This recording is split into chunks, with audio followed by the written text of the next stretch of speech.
Hey guys, welcome back to PED 110. I hope you enjoyed your Labor Day weekend.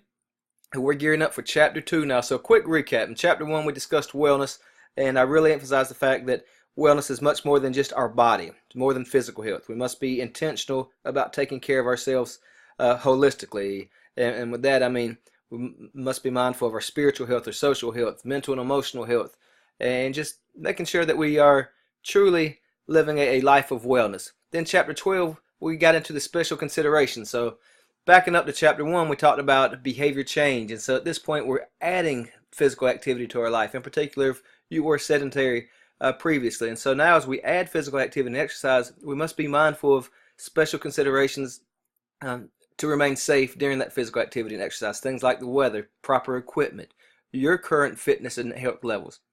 Okay?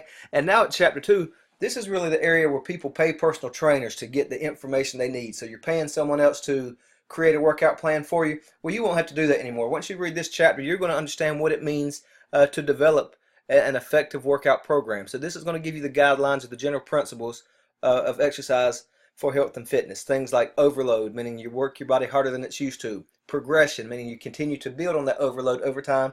And then specificity, what is it that you're trying to achieve? Are you trying to lose weight? Are you trying to add mass and bulk up? Are you just trying to tone muscles? Are you focused on aerobic conditioning, so cardiovascular health or cardiorespiratory health? Or are you more focused on the strength training aspect? So there's all different types of goals that you would have here, and the general principles will help you navigate that for yourself. So a pretty standard chapter. We've got a checklist, this video. Tony Horton, he's the P90X guy, full of energy and enthusiasm. You guys would enjoy his video. You've got your PowerPoint, the quiz, and with the labs, we do have 2 labs this week.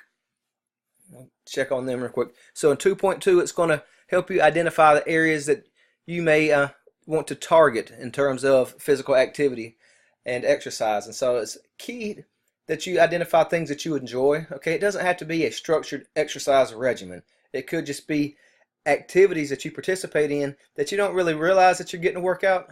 Like something like dancing, or of course we have the more structured programs like yoga or Zumba, hiking, kayaking. I mean, there's all kinds of activities you can engage in that's not necessarily exercise, so to speak, but it's physical activity.